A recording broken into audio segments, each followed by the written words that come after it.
G'day, George. Good day, mate. This is a great day for Bitcoiners and Bitcoin in general.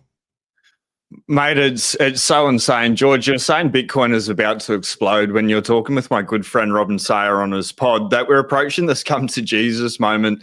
Like literally Bitcoin's exploded this week, launching from $69,000 to $88,000 at the moment. It hit 90,000. Time is running out. We have Bitcoiners being nominated for economic advisor roles. BlackRock did $1 billion in trading volume in the first 25 minutes of market open. Billionaires are buying. You've got a little bit of insights into that, but Bitcoin is going to $1 million plus, then higher, this generational wealth. We'll get into the how in a sec. But George, is this an explosion? Like, what a week. You saw this on the chart. What's happening? This has exceeded even my projection here for where this was going.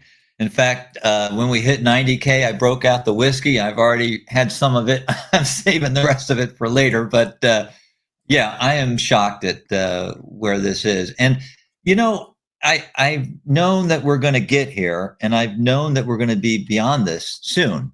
But at the same time, I would say that this rapid rise has really taken me back too. It is a come to Jesus moment. It's difficult to grasp how things are changing in our Bitcoinosphere. Yeah, mate, I 100% agree. So, like, before we dive into what's happened, because before we went live, we were talking about these billionaires that are coming in, the nation states and the game theory that's now 100%, not 100% guaranteed, but 99.99% guaranteed with Trump.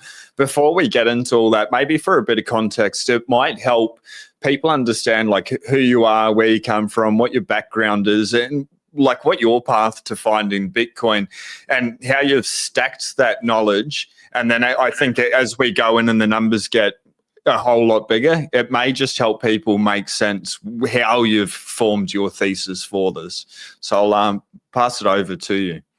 Well, thanks. Yeah, that is probably a good point. I do need to at least introduce myself because I want to say right off the bat, whatever I say today, it's not financial advice, and you'll see why when I talk about my background. I don't have a background in finance.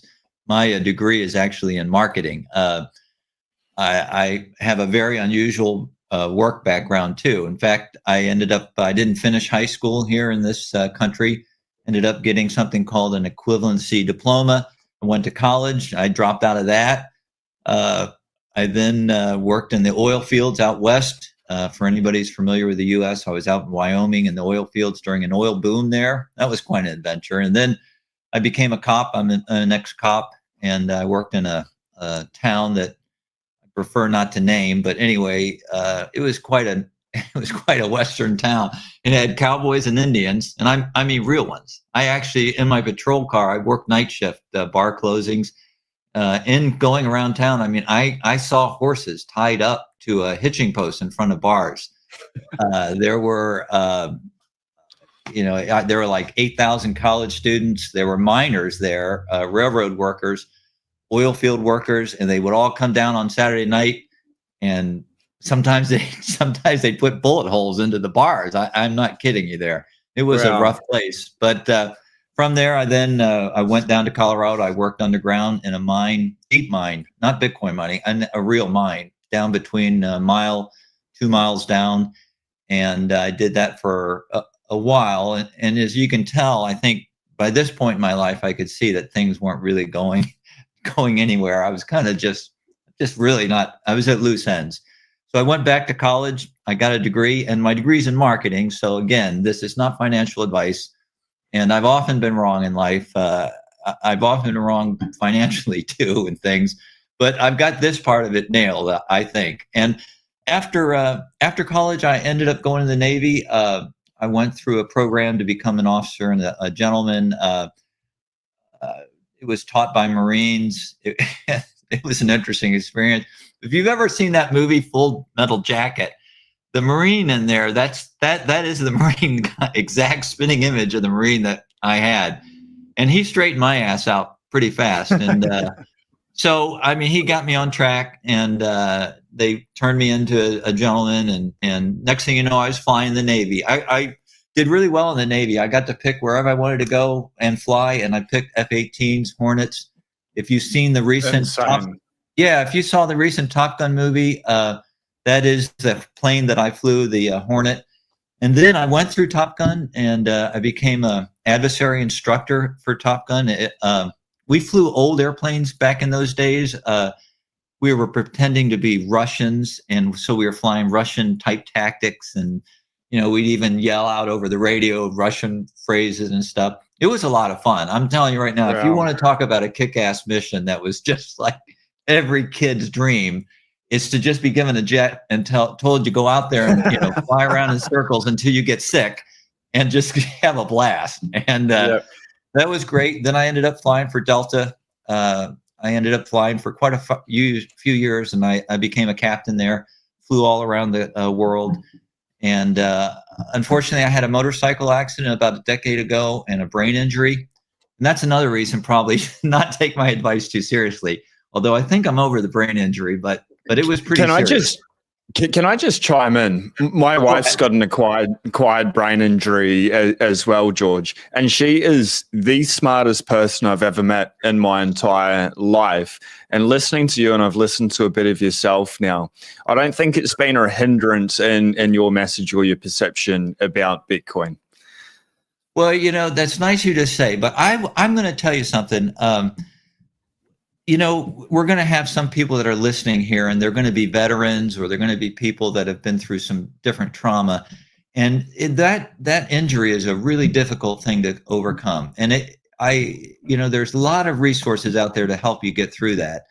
And, but at the same time, maybe it did help me in some way. If you look around, the people that are actually watching this instead of listening, if you look around, you can see this is my actual studio. This is where I work. And I've always been interested in art. And after I lost, my flying license from the brain injury, I was on like a retirement status with Delta, which was actually pretty good. And I've just started painting full time, and I still do that even today. But getting back to Bitcoin, so I've always been involved in finance. I've always wanted to do my own finances, be responsible for my own returns, and so I heard about Bitcoin in 2012, thought it was stupid. I heard again that 2017, Lynn Alden put out a paper, and she didn't buy in at that time, I don't think, and I didn't either. But I was interested in it. But she continued to study while I sat on my ass. The next thing you know, 2020, like February, she came out with another paper, and this one got my attention. And I started reading. I bought Bitcoin, and I held it for like 3 days. Bitcoin at the time was going like way up. And I thought, oh, wow. And so I sold it. I didn't know what I held. And a couple of days later, I thought, that was stupid. I should at least read about this thing. So I did. I started studying it, and I bought back into it. I probably have north of 1,500, maybe 2,000 hours studying Bitcoin. And I still study every day. Even this morning, as soon as I get up, I'm reading, I'm studying charts. I'm always studying Bitcoin. And throughout that whole period, I've just been stacking all the way up to the top, all the way down to the bottom. I've stacked. And today, at my age, I'm pretty old for a Bitcoiner, and all my wealth, everything I have is in Bitcoin. Nothing else except, they're proxies, like MicroStrategy is a proxy for Bitcoin. I hold some of that. I do even hold some of the ETFs. So I have a lot of buckets of different Bitcoin, but that's all I have. Yeah, no, I like that. I want to dive into MicroStrategy as well, because they've just surpassed their all-time highs for price and market cap.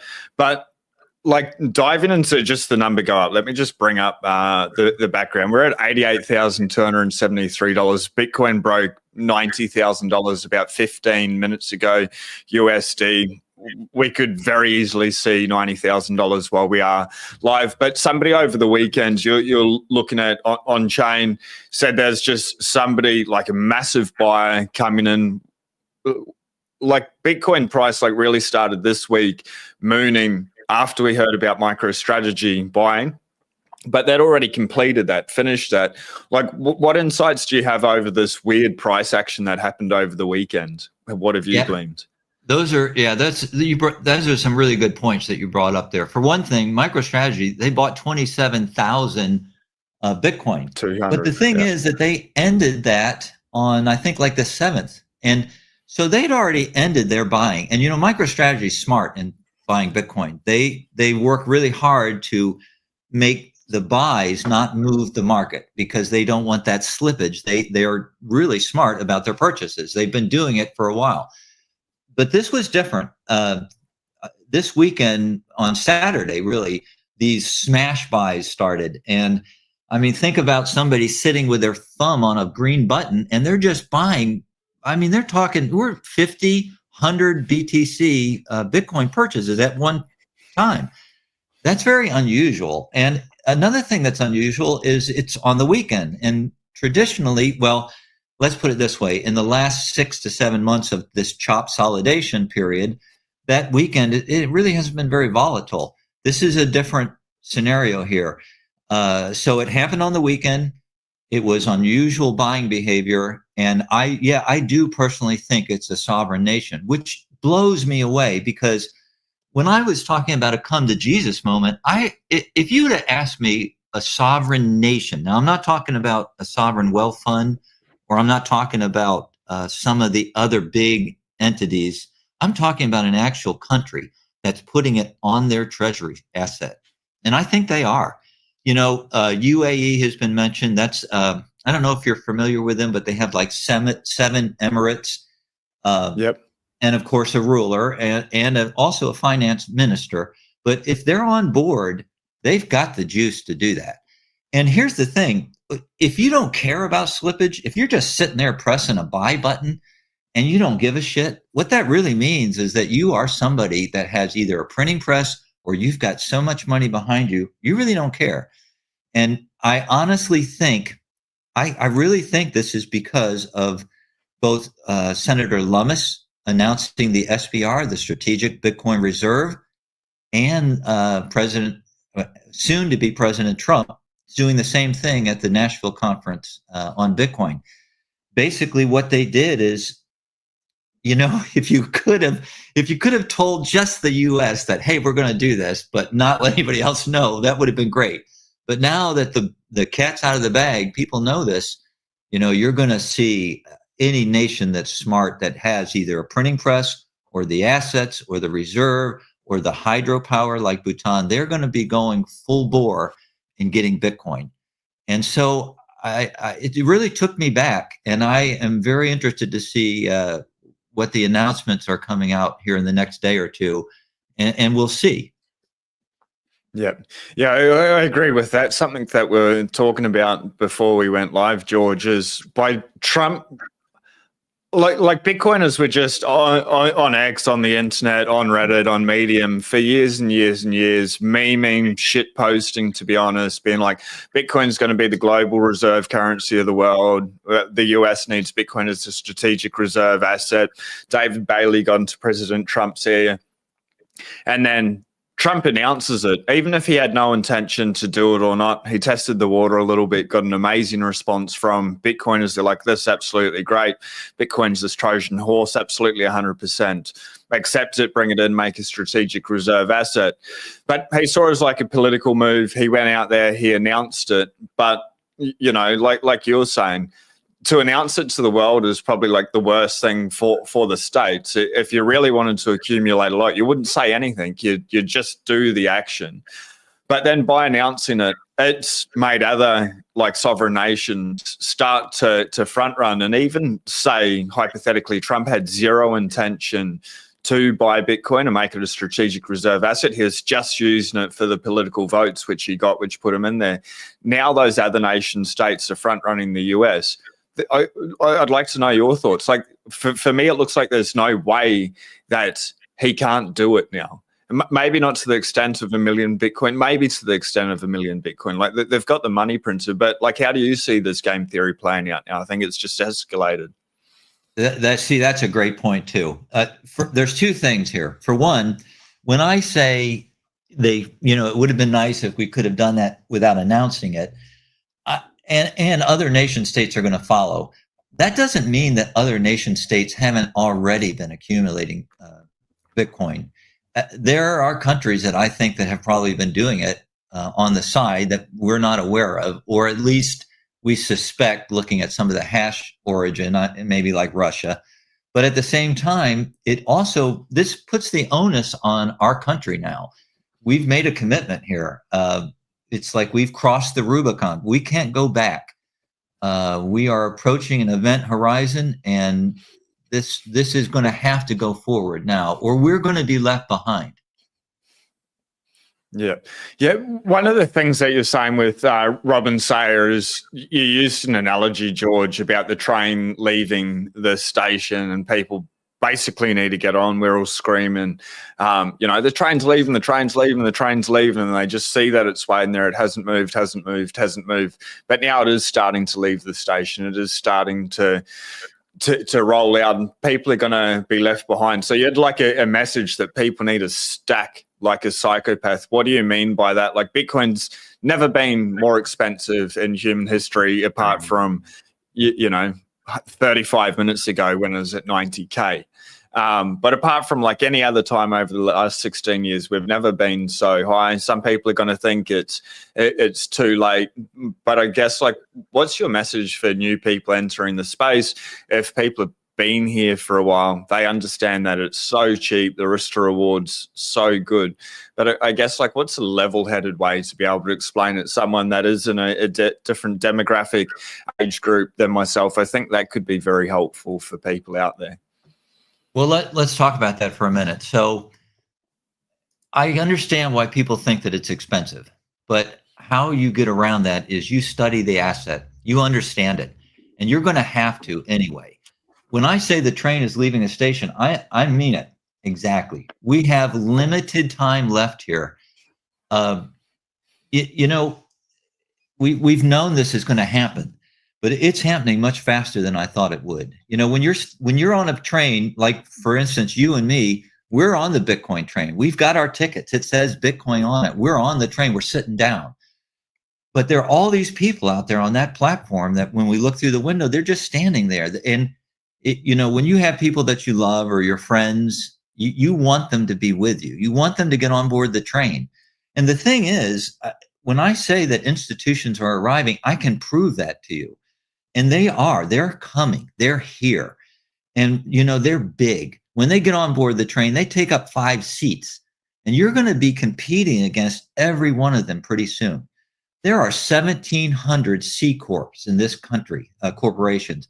That's like, think of Apple, think of all these big corporations. There's millions across the planet. There are 5,000 pension funds in the US, public pension funds. There are like 700 private ones. There's insurance companies. There's wealth funds, sovereign wealth funds. There's treasury assets. There's all of these institutions that are coming. And when they're on board that train, it's going to be hard to get on. That ticket's going to be really damn expensive. You've got a chance now to create generational wealth for both you and whoever comes with you. And, there are going to be people on the plane or on the train. They're going to pull the window down. They're going to be looking out over the platform, calling out to somebody they love and asking them, get on board. But there are going to be so many people that will not get it.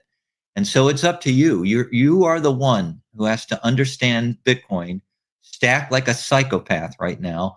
And then, maybe we can talk a little bit later or at some time about how to keep that Bitcoin, because there's going to be this is going to be a very difficult time for people, this next epoch, this cycle that we're in. These prices are going to be they're going to be disconcerting for people because we're going to see some really big swings here soon. And it's not going to be just number go up. Well, George, for like the last couple of years, I've been saying maybe almost like a broken record, but we are going to have days where it's $10,000, $20,000, $30,000 to the upside, but also to the downside. And like we had that 6-7 months of chop consolidation, James Check's coining that phrase. And I was just like really encouraging people to get used to that red buy button, I'd call it. Like I see whenever the button turn, it's not even a button, but when the price turns red, I just think that's a nice big red buy button. When we get used to it, it makes it pretty easy, I think, because say we go like to 100K tomorrow, which could actually happen, which is insane that we're at this stage of the market. Could go to 100K tomorrow, and then a day later it could be down at $70,000 again. How do you approach it? Like, because really, Bitcoin's just a patience game. It's not about time in the market. It's about spending time in the market. It's been here for a long time, which will turn into a good time. But I guess maybe someone with a bit more real world experience, you were an F-18 fighter pilot, you've probably got a couple of strategies, mental strategies that allow you to be able to stay grounded and not get emotionally affected by the big swings. How do you approach things? Yeah, that's a difficult subject, because I will tell you that I've been in this cycle before, and I have been affected by that. It's normal, and that's why we call it FOMO. That fear of missing out. And the only way to kind of keep that in check is in my mind, you've got to educate yourself. Like, I'm telling you, the train's leaving the station. Well, when you start, putting the steam to the engine and it leaves that platform, there are people that can still step on board the train. But once the train starts picking up speed, you're going to be running next to it. And then at some point, you're going to be missing it. You'll see the end of that train going off in the distance. It's gone, and you've missed it. So there's another way you can miss that train. You can get your Bitcoin ticket, you can get on board, and then the next thing you know, you lose that Bitcoin. And how you can lose it is through what you just brought up. This is it's very difficult to hodl, to be able to hold on to your Bitcoin through this cycle. Bitcoin is volatile. If you talk to a traditional financial advisor and you say to him, I've got this much of Bitcoin and I'm having trouble sleeping at night. That guy, what he's going to do is or she is going to tell you what you need to do in order to reduce that anxiety is you reduce position size. That's the standard advice. You reduce position size. Well, screw that. I have never reduced position size. And in the last bear market, I had bought all the way up to the top and all the way down the bottom. And guess what?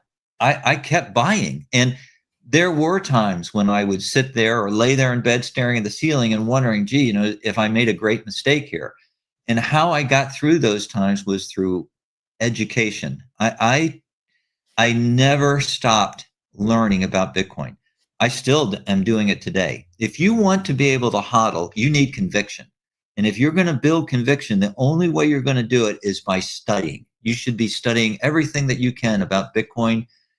I know I'm involved in macro study too, but Bitcoin and the core and the principles and why it exists and what is money. If you understand these things, at some point you'll be so convicted that the only thing that's going to give you anxiety is if you have to sell some. Then you'll be upset. It's not a question of whether you're going to hold it. You just won't want to let it go. So I strongly encourage people to study Bitcoin. Now, the other thing is that, once you go through this process and you're convicted and you go, you know what, I'm getting on the train, I've got my ticket, and you're DCAing into the product, you're buying it occasionally. You've got to be thinking then about holding the Bitcoin. You can't lose it. And in this last cycle, we saw some tremendous wreckage, and there were a lot of people that ended up losing their Bitcoin. And I mean, I have read stories, listened to people. I remember one recently of someone that went twice back to FTX lending out his Bitcoin. And what he was doing was getting yield on it. Now, I'm going to tell you something, and I don't care if you're listening, watching, whatever. Just remember what I'm about to say. Bitcoin, just by itself, just held by itself, is a bearer instrument. It generates no yield. So anytime you are receiving yield, you need to know where the yield is coming from, or you are the yield. So if you get it, then you'll realize, and I'm not saying that Bitcoin can't generate yield, because someday, in fact, really, if we want to talk about it, it already is generating some kind of a yield, either through options or we can dive deeper into it in MicroStrategy if you want. But just Bitcoin by itself, lending your Bitcoin out to be rehypothecated means that you are at risk. And we saw that when FTX collapsed. They told everybody they had billions of Bitcoin, billions of dollars of Bitcoin on their balance sheet. Do you know that when they actually got to their balance sheet, they had less than one Bitcoin? It was like minuscule, a little tiny bit of Bitcoin. They had nothing. It was all gone. That was your Bitcoin. And by the way, that was paper Bitcoin that was put into the market. They did generate what is called paper Bitcoin. I think that they are largely responsible, along with the premium issues with GBTC. That's why our last cycle, in my mind, it should have gone to 100,000, and it didn't. And I think it's probably those issues. But just get back to what I said. You can't be lending out your Bitcoin if you don't know why you're getting or where that yield is coming from and how. It's like picking up pennies or nickels in front of a steamroller. You can do it for a while, but eventually you're going to get stuck and somebody's going to roll right over the top of you. You're going to have no Bitcoin left. And how do you custody your Bitcoin? If you leave it on exchanges, you've got to realize that all exchanges are a risk. Now, I'm not saying you can't manage that risk, but it's a risk. Multi-sig for the individual is a real risk. If you're going to try to do multi-sig on your own and you don't understand how it works, it's easy to get your Bitcoin lost. I'm not saying that cats are unchained or like the Bitcoin way. If these people know what they're doing in multi-sig, but you doing it out on your own, you're taking a real chance unless you understand it. The other thing is that this is going to be, I don't know how far you want me to go down this, but if we talk about most current DCA programs and how they work, if you're stacking small amounts of Bitcoin, there's a very good chance that you will lose your Bitcoin, that it will be lost forever. It's not that you've lost it yourself, but it's going to become what's called economically stranded, and you will not get it back someday in the future. And if I can continue, I'll explain what I'm talking about there. Go for it, for sure. It's absolutely imperative that people understand. Well, here's the thing. So let's just say that I'm right and that there are countries out there that are doing what I said. They're gathering Bitcoin. These corporations are coming into the Bitcoin space. The governments are coming into the Bitcoin space. Now, when the US government starts buying Bitcoin, and guess what? They're going to buy 1 million Bitcoin over 5 years. They're going to buy over 500 Bitcoin per day. MicroStrategy is going to buy over 500 Bitcoin per day starting, it could be starting now for all I know, over the next 3 years. There is going to be tremendous buy pressure and people moving Bitcoin. Right now, if you go on to mempool space and look at the current VBAT, the rates per sat that it costs, transaction fees, they're very low right now. But we had a chance to see what it was like right after the halving. If you remember that period, transaction fees skyrocket. Before that, it was ordinals, BRC20s. They came into the space. And what happened? It became almost impossible to transact on the Bitcoin space, on the base layer, layer one. And if you buy Bitcoin, if you're actually holding Bitcoin, if you've got it on a wallet or you're moving it around, you're moving on the base layer. Every time you move Bitcoin, you have to have a node and it has to interact with that base layer. And those fees are going to skyrocket. Now, mark my words. Remember, I said not long ago that we were going to have a come to Jesus moment with price. Well, it's coming. Well, we're going to have the same thing happen to block space. Those fees are going to just jump astronomically. And why? Because these big players, let's just say that it was the UAE or some other major company that was just pressing that buy button. Well, at the end of the day, when they're going to manage their Bitcoin, let's say it is UAE and he goes to the finance minister, the ruler, and he says, hey, it's the end of the day. We're done smash buying our Bitcoin. I want to put it here. I want to move some here. I want to do this. And that finance minister, when he talks to this ruler and says to him, Well, that's not how it works. We're going to have to put it in, a transaction through a node. We're going to broadcast it. We're going to want to see it. What kind of a rate do you want to see to get your transaction confirmed? And this guy's going to look at him and go, I don't give a shit. I just want you to move it. And what that means is every one of those big entities is going to start fighting for that block space and the mempool. Every node has a mempool. There is no the mempool. So every node has a mempool. Your transactions, when you go onto that base layer and you're doing your DCA, you're moving your Bitcoin around, that's all going through a node and through mempool. Your transaction sits there. Now it's waiting to be broadcast. And if it's correct, if it's by consensus, it's got the signature, you own the Bitcoin, it goes through. Hopefully you've got a fee on it large enough that it will transact on that layer. But guess what? When you start competing with these other entities, those fees are going to rise. I foresee in the next 2 to 3 years, we could have $500 base fees, transaction fees on the base layer. Maybe it'll go to $1,000. And if you've got these little DCAs, these UTXOs out there, you're not going to get them back.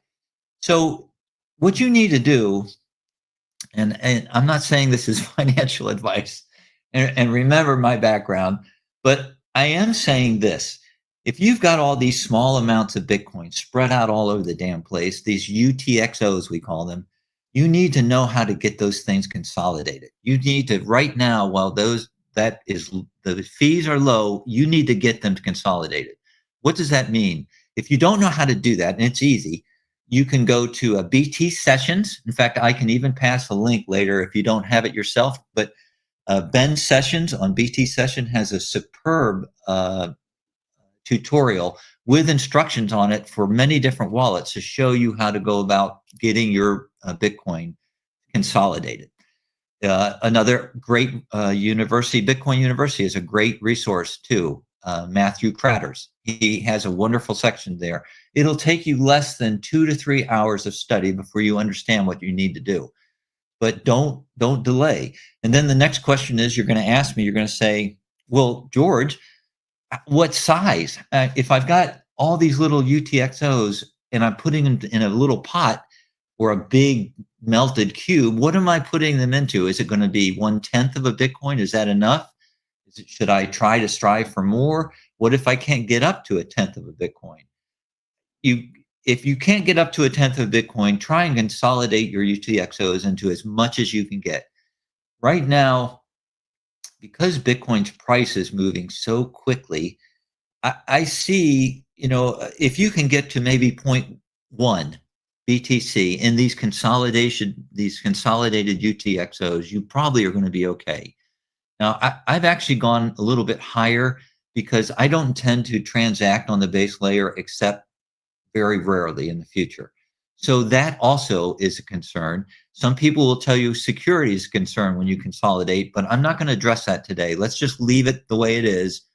And remember what I said. And maybe I'll mention JP Morgan later. We'll talk about that because there's another part of block space that people don't understand what's coming. And when it gets here, they're going to be shocked at what's going to happen. I agree with both things, and I think I'm quite a visual learner, so I've brought up time chain calendar here. We can see the fee rates.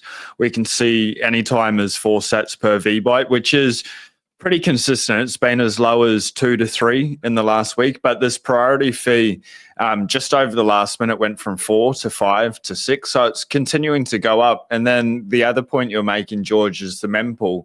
There's 192,000 unconfirmed transactions sitting there at the moment. A lot of those will be because the fee's not as high. I did see a comment there in the chat. Matthew J, no disrespect, but I disagree with the UTXO dust theory.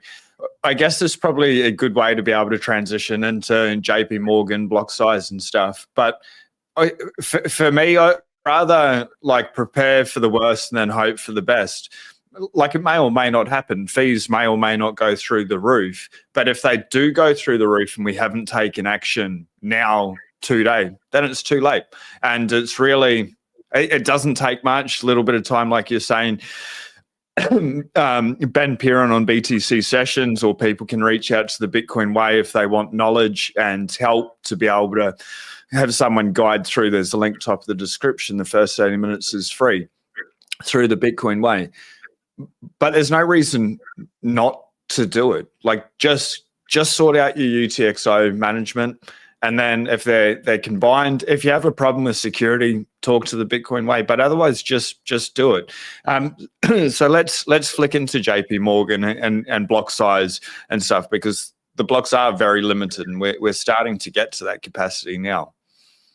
Well, yeah, that's a good point. And I can't, I'm not going to argue with anybody about, what is the best policy here. These are just my thoughts and my concerns and theories about how you need to take care of your Bitcoin, so that you don't end up with it stranded. And for instance, when you look at the blocks themselves, this idea that we're going to be able, right now, over the last year, we've averaged just over 4,000 transactions, like 4,094 transactions per block over the last year. So realistically, we can service probably 150 to maybe 200 million people, because those transactions I'm talking about, over the year, there's 55,000 blocks a year. Well, those transactions over a year, they don't represent just individual people, just one person, one transaction. That's not how it works. So that space is going to become precious as more and more transactions take place. And transactions are that fee that you pay is by data. It's by the weight of the transactions. I know that sounds kind of silly. The transaction, the block is actually weighted units, 4,000 weighted units, but it has to do with the data that's in there. Like a multisig takes more data inside of a transaction. Many people that are new to this space, that are moving large amounts of Bitcoin, don't understand. They're very shocked the fact that the price is the same price, very low, as someone who's just moving a small amount. But when I talk about JP Morgan, here's the thing. Right now, the thing that is preventing banks from entering this space, and they want in, by the way, they want in. The thing that's preventing them is something called SOB 121B. And it is a proposed rule change by the SEC that wasn't voted on, wasn't through Congress. But what it does is it doesn't really prohibit banks from carrying Bitcoin, but it makes it so it punishes them. They can't carry it as an off-balance asset, which means they've got to have an offset. If they have $1 million of Bitcoin on their balance sheet, they've got to have cash or something offsetting that. So it prohibits them. They won't step into the space, but they want here. And I'll tell you the kind of power we're talking about. JP Morgan, BlackRock, Larry Fink, he calls on a weekend and he suddenly has approval to use a bank for his custody issues. It's Bank of New York. And, Bank of New York's not going to be by themselves in that space. All these banks, we've got 3,700 FDIC commercial banks just in the United States. And they're going to want to they want to hold, transact, they're going to custody Bitcoin, and they want to do it. And when they do, people like JP Morgan, which is the largest bank in the world, $3.5 trillion in asset, they're going to come in there, and it's going to be the same conversation as some UAE ruler.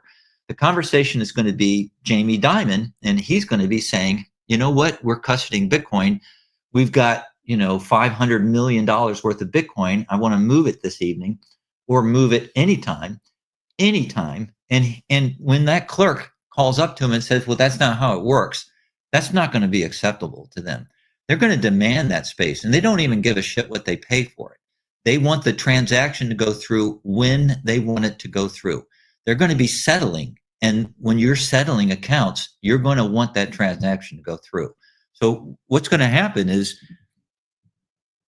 if I'm right and block space is really precious, and it's going to be one of the biggest commodities in the space, and the mempool is also going to become very valuable for getting your transactions in. If that is correct, then what's going to happen is all these big players, they're going to say, well, where do I get that block? How do I make sure that I have a block to put my transaction in? They're going to start going to these, right now we've got 6 miners, and they have almost all of the mining pools. They're going to go to one of them. They're going to say, let's say it's Foundry. Foundry's probably doing about 30% of all the blocks every day. So they're going to go to Foundry and they're going to say, okay, so in a 1 hour block, or a 1 hour period, you get so many blocks. We're going to buy one of those blocks from you. And we're going to buy it in the future. In fact, we want a block every day for the next 7 days. And they're going to make that commitment. And what's going to happen is Foundry or whoever they're approaching, that block is going to be JP Morgan's. And then when the clerk goes up there and he tells Jamie Dimon that, well, we bought the block and everything, Jamie's smart. I mean, I think of him as like the evil empire, Darth Vader. But you know what? He's a smart son of a bitch. And he has bent the knee. He is bending the knee now to Bitcoin. And they will all bend the knee to Bitcoin.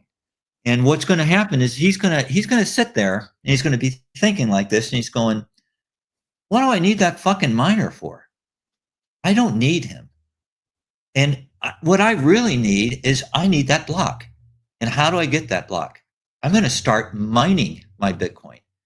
Fidelity, most people don't know this. Fidelity has been mining Bitcoin now, mining it for a decade, almost a decade. They are smart. Fidelity gets Bitcoin.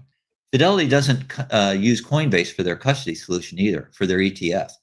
And they've put out some papers that are so spot on. One of them 4 years ago, they put a paper out, incredible. And they just basically said Bitcoin runs circles around everything. Their digital asset group is sharp. Well, Jamie, he'll figure this out too. And he'll say, you know what? I want my block. And all these companies are going to start competing for it. And they're going to want block space. And then if you take it to the next level, let's just say it really is a sovereign nation that just bought Bitcoin this weekend. Well, they're all going to want that. You think the US is going to sit there and go, hey, we'd like to have a block space and contact? Do you think they're going to call up Riot or Antpool and say, and then the other thing is, if you look at the mining pools, Foundry is very concentrated, but guess what? If you look at the rest of them, they're almost all Chinese based. So imagine what that means. And basically they all answer to the CCP, the Chinese Communist Party. So what is that going to mean for game theory? So you might be happy with your small amounts of Bitcoin sitting somewhere, but when you're starting to fight with these people, when these people step on the train and you're sitting in the car and the car sinks down on the track because they're so heavy and big, you're going to be fighting with them. And this, again, all I'm saying is get on the train, stack as much Bitcoin as you can right now, like a psychopath. If you got a great job, but let's put it a different way. If you got a job that pays really well, but it sucks, or you're sitting there and you basically don't like the people you're working with, but it's paying really well, and you don't have an alternative right now, just, take a spoonful of cement, harden up, grow a pair, whatever you're doing, and sit there with your nose to the grindstone for the next year to 2 years and stack like a son of a bitch. If you've got cash that you're saving up for something like a house, if you're doing okay with your rent and you don't have a child on the way, you don't need a house, just wait a minute. Just sit there, put that money to work in Bitcoin. Bitcoin's value is not going to, it may be really volatile in the future. You may see $10,000 to $20,000 dips here in the future. And I'm not saying that. I think you're absolutely spot on there, Sean. I do. I think you've got it nailed. We are going to see that. Well, we've already seen $10,000 dips in Australia. We had a $10,000 gourd candle this week in Australia. It's here. It's just the start, and we haven't even started yet. We're not above 100K, and we've already got these $10,000 candles either way. I understand our currency is worth a whole lot less than the US dollar is, but it's just a matter of time before it comes. And they could even go higher. We could have a $50,000 day to the upside the next day, $50,000 to the downside, especially if we have these nation states. One thing, George, is when you're talking about JP Morgan, I call Jamie Dimon Jamie Demon. I think we've got similar thoughts on him, but he is a smart person. What I find most interesting about the bank JP Morgan is they're the largest shareholder of the Federal Reserve.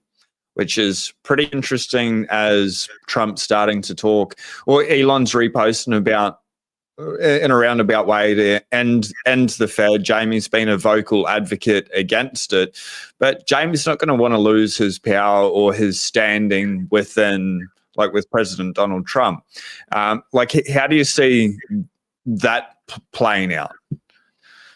Well, I love this discussion about game theory because this week is, it's opened our eyes, I think, a little bit more than in the past. I'm sure you probably saw in there that Microsoft is being approached by their shareholders with a vote, an upcoming vote on whether or not Microsoft should carry Bitcoin on their treasury balance sheet. Do you know who the second largest holder of Microsoft is? I think it's BlackRock. Yeah, exactly. I think it's BlackRock. So you think BlackRock's going to be happy if Microsoft is basically going down the future with no Bitcoin on their balance sheet? I mean, we've already seen, just look at MicroStrategy. Now that is one stock that I hold that's outside of, just a Bitcoin focused stock. And I cannot tell you how important that has been for my portfolio. And, I bought MicroStrategy very early and it rocketed. It went up to I think I got it at $200. It went up to about $1,200. And this is how volatility works. I sold it. And it was because it was going up so fast, it made me nervous and I couldn't handle it. And like the next day, again, just like when I sold Bitcoin at first, the next day I'm sitting there and I thought, why did I sell that? And it kept going up for a while. And then of course the crash of 22 happened and it looked like I had a brain cell functioning. I'd made a great move, but it wasn't that. I just happened to not be able to handle the volatility. So the good news is, what did we talk about before? If you want to be able to hold your Bitcoin and keep what you've got, you've got to educate yourself. You got to constantly study. So as soon as that happened, I started reading and understanding. I studied Bitcoin and MicroStrategy hard. And finally I got it. And what I mean by that is a year ago, even more than that, Larry Lepard's a friend of mine and he and I were just yakking. And I said, I know where they're going. I said, they're going to be a Bitcoin bank. And the reason is, Michael Saylor, why are they collecting all this Bitcoin? It's not just so they can sit on it. They want to do something with it. Of course. And they already are. So as soon as I started to understand where this was going, and this was before they started to do the convertible debt, which is unbelievable. I just went in and I bought a bunch of it. And I said, I'm not selling this again, because I studied and I thought this time, if it goes up, I'm just going to let it sit there. And I don't rebalance my portfolio. If MicroStrategy is becoming like this monster balloon that's threatening to knock me over, I don't care. I just let it rip. And because I understand it, and here's another thing. Now, I know that there are going to be Bitcoin maxis out there that are just, calling me a doofus or a shitcoiner or whatever you want to call me. I had some idiot the other day tell me that MicroStrategy does not own any Bitcoin. Or I even had heard that argument ETFs. Just pull your head out of your butt, do some studying and reading, and you'll realize that no, that is not correct. MicroStrategy does own Bitcoin. And in fact, as an owner, I'm getting more Bitcoin for every share of MicroStrategy that I own every month, basically now. They had $4 billion worth of outstanding debt in convertible bonds at 0.8, 80 bips, 80 basis points, 0.8 tenths of 1%. That's unbelievable. And I'll bet you don't know this. All of those bonds right now are not just in the money. They're in the conversion window. They could be converted. They're at 130%. They could be gone. So what that means is when those things trade at a premium, and they're going to continue right now because everybody wants that debt. When they trade at a premium and he goes out on the market, if it's if he's got a premium of like 2.0, I'm getting a lot more Bitcoin because he's diluting my shares, but he's accreting Bitcoin. It's like the last 2 cycles, they said they were going to generate 8% yield on the Bitcoin. And that's another thing.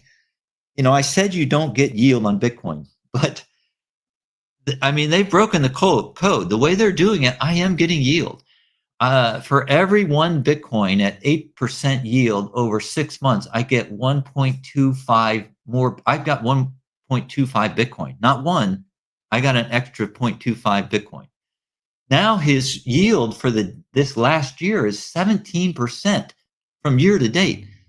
And they just upped their forecast to as high as 10% over the next 2 quarters. And this is interesting because they said this came out in June. They said, we're going to introduce a new metric. And I'd never seen this before. I don't think it's ever been done. A KPI is a key performance indicator. That's nothing unusual in the sense that, for a metric. But what they did is they called it Bitcoin yield KPI. That takes balls to just come out in your earnings report and say, hey, I've got a new metric and I'm going to call it this. But you know what? He's right. Using that premium, and they're getting premium ATM, like at the market, they're still getting a premium too. So when they're issuing stock, they're still getting a premium. Every time they issue something and it's at a premium, that yield for my Bitcoin takes place. And for anybody out there that says, well, you don't own Bitcoin, well, yeah, you're right. I own MicroStrategy. But guess what? Look at my age. If you're looking at the screen, you probably think, well, he's probably thinking about retiring someday, or maybe doing something with his Bitcoin. And I can sell that MicroStrategy stock tomorrow. I can turn that through my account, I can turn that into cash within 5 business days. I can then send it wherever I want. I can smash buy some Bitcoin if I want. And I can have that in my wallet within days. In fact, once it's settled, I can have it there in 30 minutes. So I understand all these different attitudes about how you hold Bitcoin. But remember, the really important one is not to lose the Bitcoin. Yeah. And there are many different ways. I don't know if you still have parents, Sean. I mean, like older parents. Yes, correct. Well, are you comfortable? I don't know what level they are, but like I have relatives that I'm not going to ever be able to explain a cold hardware wallet to them or cold storage. I just can't. I wouldn't trust it. They'd take a snapshot of the seed phrase so they wouldn't lose it, or they'd stick it somewhere on the internet. You think I'm laughing, but I remember this in particular. It was one of the worst stories I ever read. It was on Reddit. And, this young man, he got his dad to buy Bitcoin. And the guy he took a picture of it, or he posted somewhere, he got content. It was gone, all gone, his savings. And so, be careful what you say to people about, what's the best way to store. I don't know what the best way to store is. I do know that if you're going to do multi-sig by yourself, you better have your shit together or use somebody that knows what they're doing. I also know that if you cold storage, a hardware wallet, that is my preferred method. But now, you better start be thinking about threat vectors and what's coming down the road, because, I've already outed myself. It's too late. You've outed yourself, Sean, and people know who we are. And, I don't keep Bitcoin at home anymore. You can't keep Bitcoin. So what do you do with it? I've got a solution, but you know what? It's a compromise. Everything is a compromise. It's about risk. Yeah, risk mitigation. I think, George, is the most important point out of it. Like, number one, buy Bitcoin. So I've got this saying, like, buy, stack, and chill. Buy Bitcoin, however you buy it. The stack is to put in a hardware wallet or multi-sig in a security setup that's tailored to each individual. I've flashed it up many times. We've said their name. But like friends, family, myself, the Bitcoin way, like they're amazing. I was doing it really amazing before, like really, really good. It's geographically diverse, and it's still geographically diverse. But like the way, if I needed to just be able to get it within a day was nearly impossible to be able to do. Working with the Bitcoin Way, they've been able to help me out. And then, when I was laughing when you're talking about people, with my friends and family, I wouldn't trust them by myself, and I wouldn't trust even myself to be able to educate them through it. So I just send them to the Bitcoin Way as well. And yes, they are the channel partner, but that's the reason why they're the channel partner. And if you don't want to pay for it and you've got time on your hands, watch BTC sessions.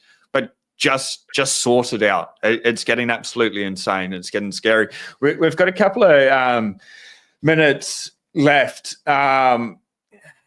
And I'm a little bit biased, but I'd just like to learn a little bit more. You've lived a pretty exciting life. Like, Bitcoin's pretty exciting. Just spend a couple of minutes, then we'll come back to Bitcoin. But like your stories of ferrying airplanes and things like that. Both dad, mum are pilots. Dad was a captain for like Airbus A380s and things like that. Worked in Indonesia, up in the Freeport gold mines and stuff as a kid. Papua New Guinea, flying. I've got my pilot's license. It's been on hold for the last couple of years. I haven't flown because we've just been stacking sats so hard. Once we get to 100K, I'll probably pick that up again. Just trying to buy the top. For however long we've got. I'm trying to buy the top every day, if possible. But what was that like? And like, did you read the Biggles books as a kid? Because when I've heard you talk about it, that sort of sounds like the adventure that was. Well, I've always loved flying. I mean, I've loved airplanes. I was that idiot kid that I built all these model airplanes, and I'd have them hanging from the ceiling up there, and I'd be looking at them. I just loved airplanes. So I loved flying. And my dad served in the military, but he was a crew member on a aircraft. And so he encouraged it.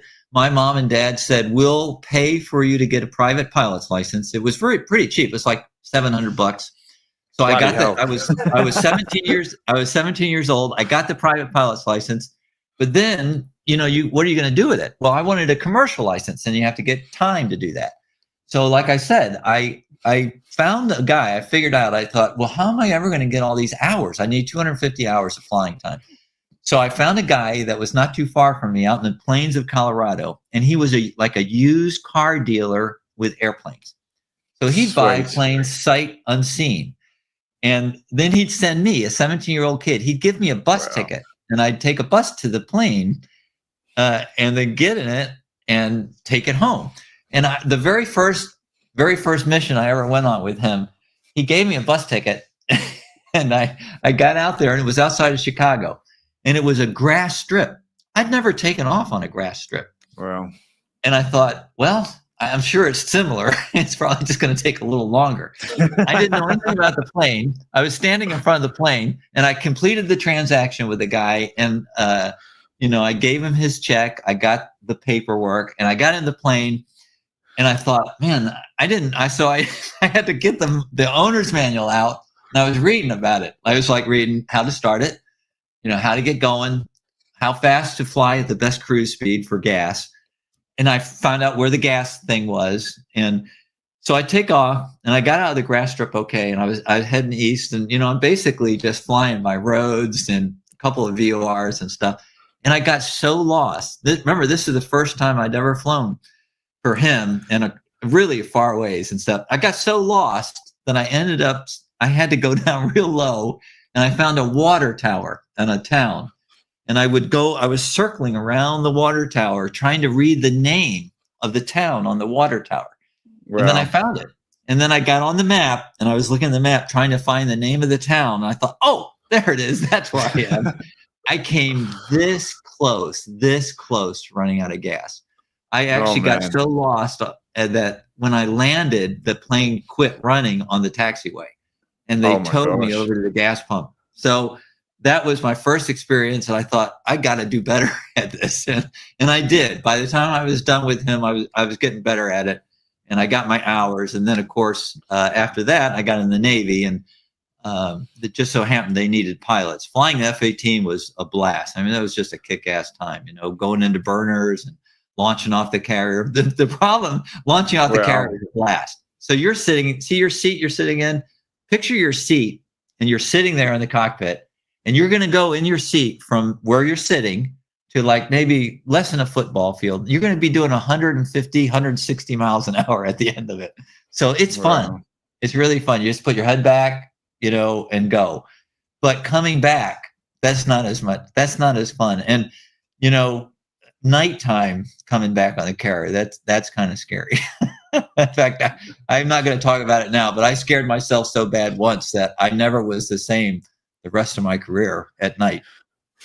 Yeah, that is you landing like on. You need to get it like picture perfect, but just like not even at nighttime. What is it like landing on a carrier with it rocking around and coming in? And like when you hit that cable, does it just like slam you, stop, or is it like a gradual slowdown? What's that moment like? Well, you know when you've caught the hook. When the hook catches the cable, you know it. I mean, you're going to stop. Yeah. But I will tell you another thing. When I first qualified on a carrier, I was in something called a T2, and I was on the wing of a guy that was senior. He was an instructor, and so I was flying next to him, and I was looking up at him, and he was looking around, and once in a while he'd check on me, make sure I was still there. But I was hanging on to him, and I wanted to do really well, and I didn't want to screw up that day. And it was my big day. I was going to land on the carrier. And we were above the clouds, and it just so happens there was a hole that came up in the clouds. And I looked momentarily, I looked from him, and I looked down over the hole, and the carrier was in there. And it was this big. The carrier was that big. And I thought, there's no way I'm going to land on that. And so I was already pretty nervous. But when I caught the cable the first time, I shoved my throttles all the way up, which you're supposed to do. And I was just sitting there like this. The plane was just bouncing, I'm in the cable, but I'm going full thrust. Finally, the captain of the ship came on the 1MC. It's a big, it's like a speaker. And he came on there and he said, "We've got you, son." Meaning you can just relax, just take your throttle out of full burn and just relax.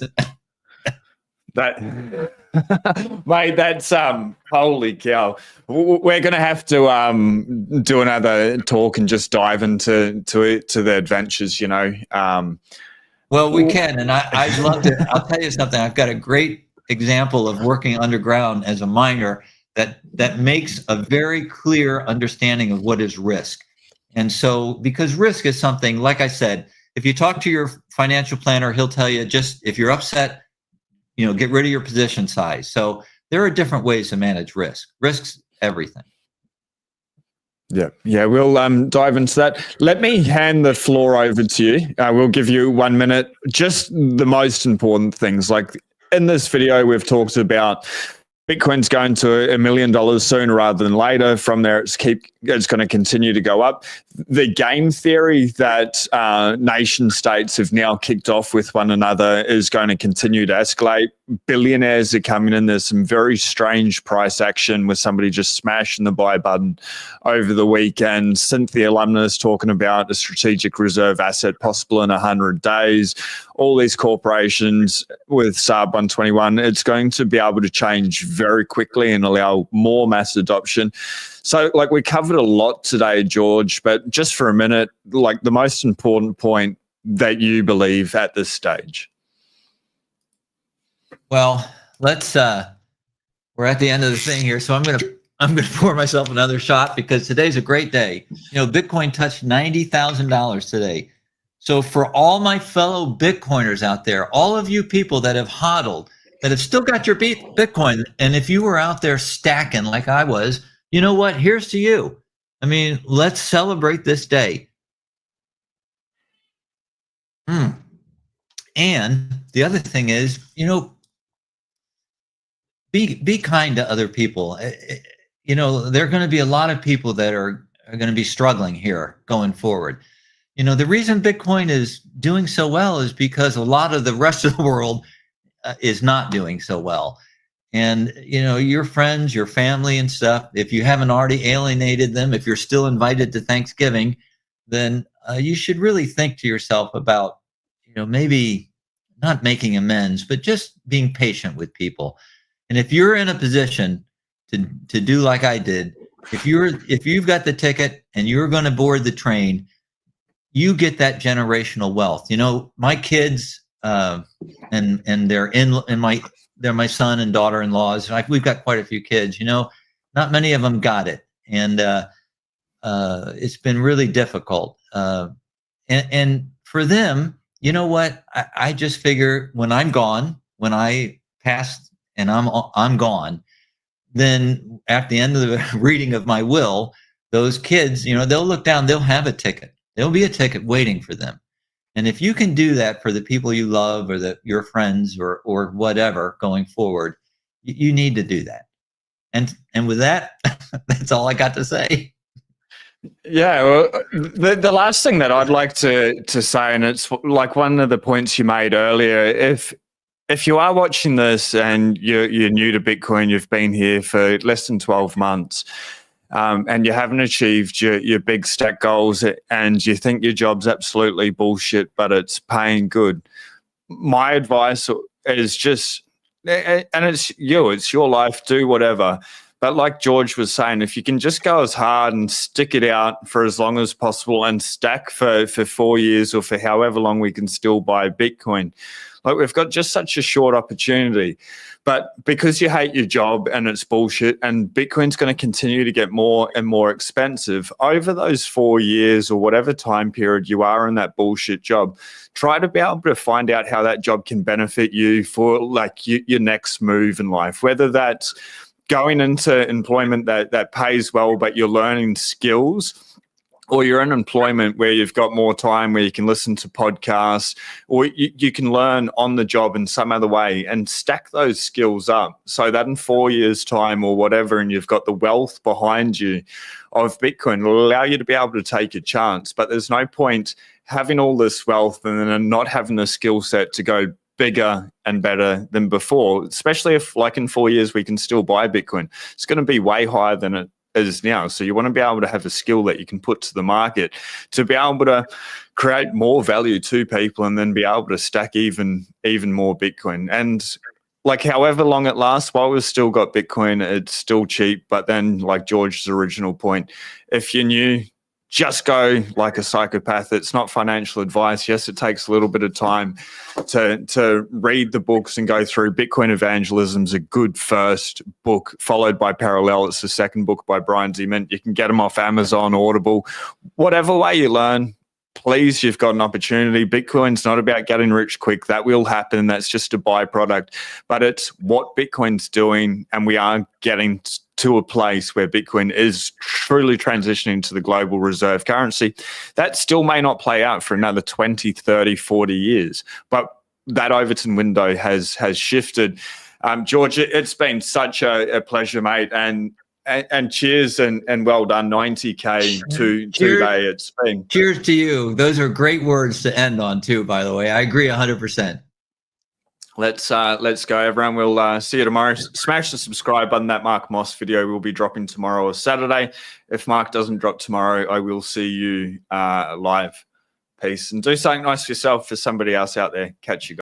A quick message about today's sponsor, the Bitcoin Way. If you still have your Bitcoin on an exchange, or you're using a hardware wallet that's not air-gapped, it's not open source, reach out to the Bitcoin Way. First 30 minutes, it's free. The team has over 25 years cybersecurity experience. They can help you take your Bitcoin into self-custody. Safety Moose, the author of the Bitcoin Standard, endorses this team. They'll never touch your keys or your coins, but they'll empower you to become self-sovereign. They can teach you how to run a node, can assist with multi-sig, cybersecurity, inheritance planning, running VPNs, and so much more. And the team, they can even help you obtain a second passport.